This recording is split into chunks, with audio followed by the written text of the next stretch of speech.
La Grande Bibliothèque, présentée par Narek.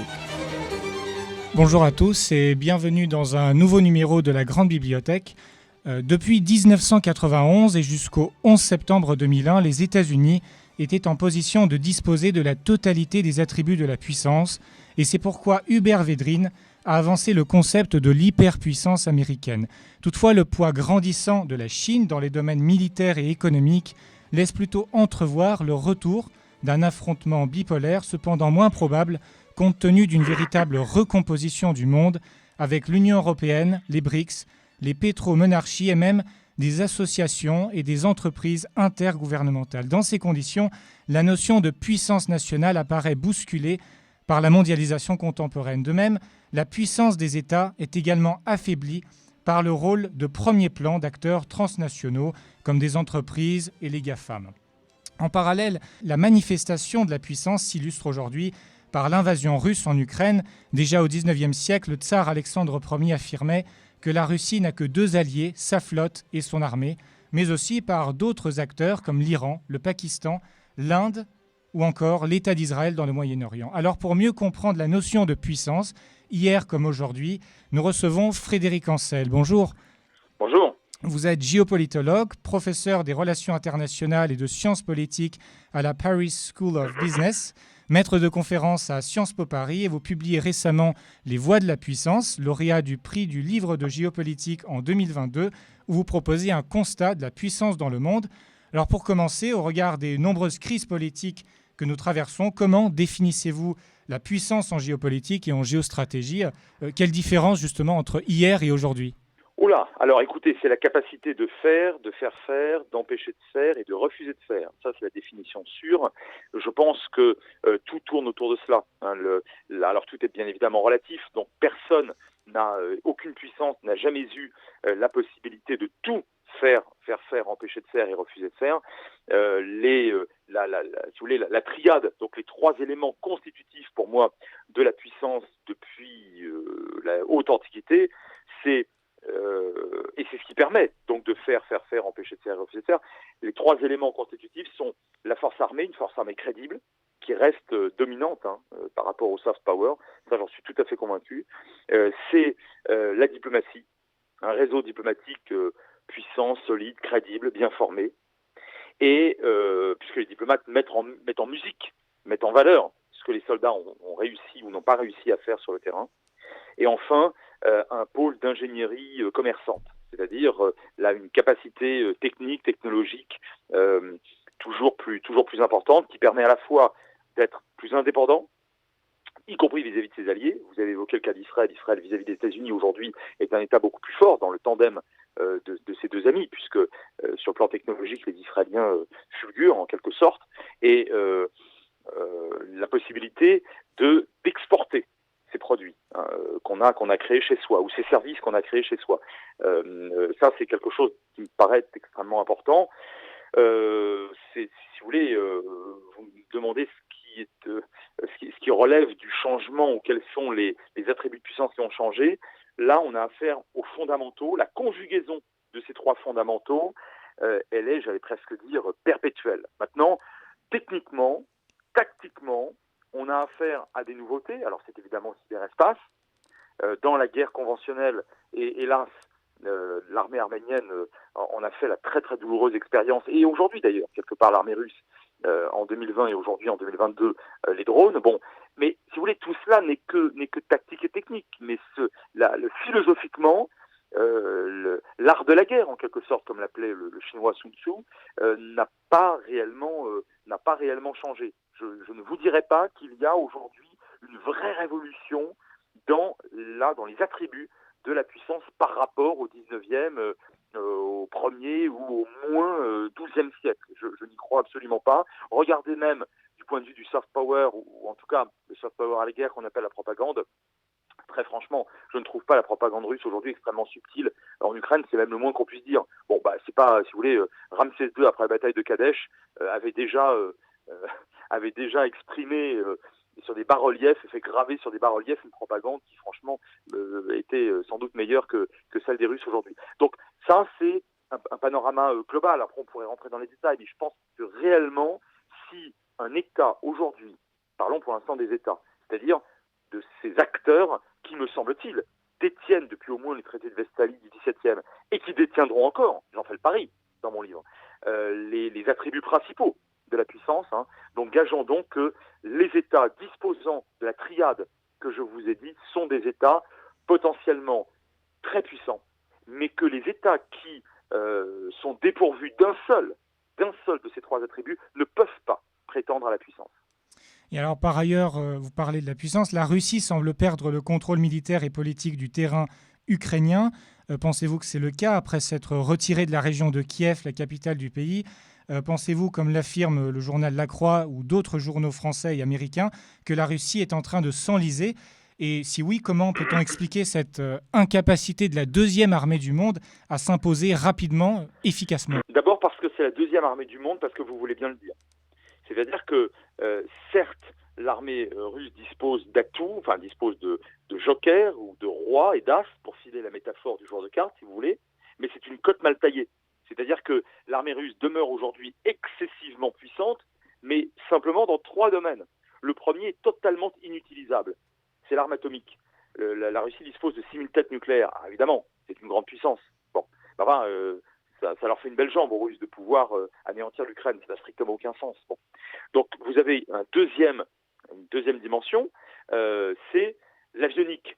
Ils ont de très bons chasseurs bombardiers. D'ailleurs, on a bien vu, on l'a vu à Grozny naguère, on l'a vu à Alep il y a encore assez peu de temps, et les Russes continuent de bombarder une partie de l'Est de l'Ukraine avec une relative efficacité, sachant quand même qu'en face, il y a pas grand-chose, sinon rien. Mais aujourd'hui, c'est pareil, utiliser massivement leurs bombardiers comme ils le firent sur des populations non perçues comme frères ou comme sœurs, alors que c'est le cas en principe de l'Ukraine dans leur propagande. C'est pas possible. Oui, là aussi, ils sont entravés. Et reste la balistique. Donc l'armée russe est l'une des plus puissantes au monde en matière balistique, avec ce fameux gigantesque missile plusieurs fois supersonique qui fait 6 fois le tour de la Terre sans qu'on l'entende ni qu'on le voit. Mais enfin, c'est pas sérieux. Qu'est-ce que vous voulez faire avec ça contre Kharkov? C'est ridicule. Donc, vous voyez, ça reste une armée extrêmement redoutable, mais en cas finalement d'apocalypse. Or, aujourd'hui, c'est pas ce qui se joue sur le terrain. C'est pas possible. Et on peut incriminer, et je le fais, Poutine sur beaucoup de choses. Mais pour l'instant, heureusement, il ne nous a pas démontré une dimension apocalyptique. Donc, à côté de ça, vous avez une armée disposant de 3, de 4, de 5 et de 6.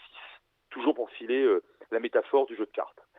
Et on voit bien que sur le plan logistique, sur le plan humain, notamment de la motivation, sur le plan du renseignement, ce qui est un comble quand même. Genre, Poutine ne vient pas de nulle part. C'est extraordinaire cette histoire. Et il tente d'envahir un territoire où tout le monde parle russe, où on connaît, où les Russes ex-soviétiques connaissent parfaitement le terrain et la mentalité de la population en principe. Bon, et bien sur sur ces autres domaines, sur ces autres aspects militaires, stratégiques de manière plus générale, c'est comme on dirait, c'est la loose. Bon, et donc comment l'expliquer? Sans doute parce que Poutine a fait fonctionner bien davantage l'idéologique que le pragmatique. Et lorsque le dogmatisme l'emporte sur le pragmatisme, c'est jamais très bon. C'est jamais bon. Et je pense qu'il a sacrifié une forme de pragmatisme et de rationalité à l'idéologie qu'il n'avait jamais quittée et dont on n'a peut-être pas suffisamment tenu compte d'ailleurs depuis 22 ans qu'il est au pouvoir, c'est-à-dire le retour à une grande Russie, alors bon, l'empire soviétique, tsariste, appelez ça comme vous voulez, mais enfin en tout cas une grande Russie qui passerait bien évidemment par l'Ukraine. Voilà. Je pense que c'est pour ça qu'on en est là aujourd'hui. Et est-ce qu'il sous-estime également le patriotisme ukrainien parce que les soldats russes parfois ne savent même pas pourquoi ils sont sur place? Comment expliquer cette situation militaire sur place? Oui, non, mais c'est ça. Vous avez une mésestimation absolument catastrophique du développement de la conscience nationale ukrainienne. Et ça, c'est pour ça que j'ai insisté il y a un instant là-dessus. Alors je le redis d'un mot, mais il est absolument stupéfiant et confondant que celui qui a passé toute sa vie dans le renseignement, qui a dirigé le renseignement, alors pour le coup l'un des meilleurs du monde, bon ça c'est incontestable, bon, d'une grande puissance, qui a dominé l'Ukraine pendant des siècles, pas des décennies, pendant des siècles, où on parle, tout le monde parle russe, tout le monde. conscient, disais-je, que Poutine n'ait pas compris que par la voie des armes, donc par la coercition, une grande majorité des Ukrainiens, ou la quasi-totalité des Ukrainiens, y compris, c'est ça le comble, y compris des russophones, non seulement n'accepteraient pas, mais ne seraient pas même passifs, mais seraient activement hostiles à cette politique de coercition. Écoutez, là... Alors, je vous dirais que prendre l'autre pour un imbécile ou prendre l'autre pour un faible, le mésestimer, c'est pas nouveau. Et je voudrais, s'il vous plaît, pouvoir développer 2 exemples rapidement ces dernières décennies, dont l'un va vous intéresser tout particulièrement. 1973, la guerre du Kippour, 4e guerre israélo-arabe. Dans les 3 premiers jours, c'est une catastrophe pour Israël. C'est pas une catastrophe parce que les Israéliens sont devenus mauvais, mais les Israéliens à l'époque ont mésestimé gravement les armées arabes. Pourquoi ? Parce qu'ils les avaient écrasés à 2 reprises. Bon. Et si vous voulez, mésestimer l'adversaire, c'est toujours extrêmement grave. C'est-à-dire que le piège se referme sur vous dès lors que vous avez au moins une fois triomphé. Bon. 2e exemple, et vous le connaissez, je le cite à nouveau, parce que je pense qu'il a été extrêmement marquant d'un point de vue, en termes de leçons stratégiques, c'est la guerre du Karabakh en septembre-novembre 2020, où les forces arméniennes, que je connais assez bien, et en tout cas sur la ligne de contact desquelles j'étais allé à plusieurs reprises, me semblaient quand même extrêmement triomphalistes face à l'armée azerbaïdjanaise, qui n'était pas très considérée, enfin en tout cas pas considérée comme très valeureuse. Bon. Et malheureusement, il s'est passé ce qui s'est passé. Et si vous voulez, mésestimer l'adversaire, encore une fois, je le répète, c'est l'une des erreurs les plus graves lorsqu'on est au pouvoir, quelle que soit d'ailleurs la nature du pouvoir, quelle que soit la nature du pouvoir, et quelle que soit l'époque, là aussi c'est l'un des fondamentaux en géopolitique, ne jamais mésestimer l'adversaire, et pas seulement l'adversaire, parce que regardez à quel point Poutine s'est trompé donc sur la conscience nationale ukrainienne, sur la volonté des Européens de ne pas laisser passer, sur la volonté ou la capacité de Joe Biden à répliquer de manière forte, voire très forte maintenant, et même mésestimer en le surestimant le soutien de la Chine, qui est un soutien extrêmement tiède pour l'instant et à peu près inutile. Bon, là, je pense qu'on a affaire à quelqu'un qui a additionné les erreurs graves. Alors, mésestimer l'adversaire, c'est également le cas des Américains en Afghanistan. Et en parallèle, dans le Moyen-Orient, la tension continue de monter entre Israéliens et Palestiniens. Vous l'évoquiez, la question d'Israël durant la guerre du Kippour. Est-ce qu'on doit voir Israël comme un levier de contrôle occidental aujourd'hui, compte tenu de sa puissance, notamment atomique, et également militaire avec Tsahal ? Alors, votre question est très intéressante. Je ne parlerai pas. Alors, je prendrai à mon compte ce qualificatif intéressant, cette expression intéressante de levier de pouvoir, mais avec un sujet différent. Je ne pense pas que ce soit le cas pour les Européens. Je vais peut-être vous étonner. Je pense que c'est le cas pour les Arabes. J'ai bien dit pour les Arabes. En tout cas, pour certains États arabes. C'est-à-dire que lorsqu'on revient sur les accords d'Abraham de 2020, on s'aperçoit que ceux qui en sont signataires dans le monde arabe, c'est-à-dire les Émirats arabes unis, la puissance montante de la région, Bahreïn, donc qui est plus confetti, mais enfin qui est quand même unitariste, bon, le Soudan, qui est un peu à part, mais enfin bon, qui existe et qui a toujours été jusque-là le fer de lance de l'antisionisme et de l'hostilité à Israël tout de même, bon, ce qui n'est pas négligeable. Et puis le Maroc, ce qui est encore moins négligeable pour le coup, 4 États qui considèrent Israël comme militairement très intéressant, pas du point de vue de l'atome, mais du point de vue de ses renseignements, de sa capacité technique et technologique sur le plan militaire, et de sa grande proximité avec la classe politique américaine, même si on pourrait établir ici ou là des nuances. Mais enfin, en tout cas, c'est comme ça que c'est perçu. Bon. Donc, ce levier de pouvoir, d'une part face aux forces djihadistes qui menacent ces États, et d'autre part et surtout face à l'Iran, qui est considéré par ces États, l'Iran et ses alliés chiites, considérés donc par ces 4 États signataires comme extrêmement dangereux. Oui, là effectivement, on a ce que vous avez appelé avec raison un levier de pouvoir de la part des États arabes. Mais vous voyez le paradoxe intéressant, c'est que c'est bien dans le monde arabe aujourd'hui que finalement on trouve des États qui, nonobstant la situation de blocage et les tensions avec les Palestiniens, considèrent qu'Israël est devenu finalement un partenaire tout à fait intéressant, voire peut-être même vital. Je pense aux Émirats et à l'Arabie Saoudite, et peut-être même d'ailleurs à l'Égypte, mais qui est signataire déjà de la paix depuis 78, ou de la Jordanie depuis 94. Donc vous voyez, après pour les Occidentaux, je ne crois pas, parce que les Occidentaux ne sont pas... Alors ils sont menacés par le djihadisme, on l'a bien vu en France, mais enfin c'est une menace tactique et non pas stratégique. Bon, on n'en mourra pas. L'Europe orientale s'en fiche complètement, et les autres Occidentaux, l'Amérique du Nord évidemment, n'a pas le même rapport à l'islamisme qu'au Proche-Orient. Donc voilà, oui, mais surtout pour les voisins arabes d'Israël.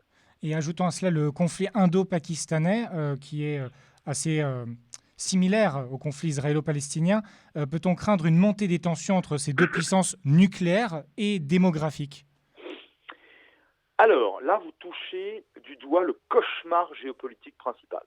Je pense que bien au-delà des questions méditerranéennes, bien au-delà même des questions caucasiennes, au-delà sans doute même de la question ukrainienne, il y a une région ou une zone de tension, vous l'avez rappelé à juste titre, entre l'Inde et le Pakistan, mais aussi entre l'Inde et la Chine, bref, entre trois titans, un vrai cauchemar. Pourquoi ?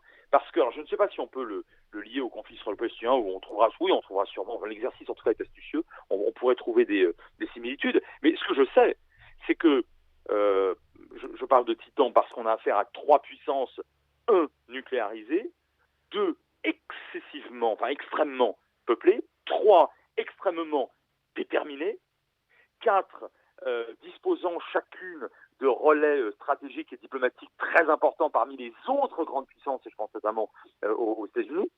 Et enfin, 5, ces États se disputent un territoire dont on pourrait penser naïvement, nous, qu'il n'est pas très intéressant parce qu'il est situé à 4000, 5000, 6000 mètres d'altitude.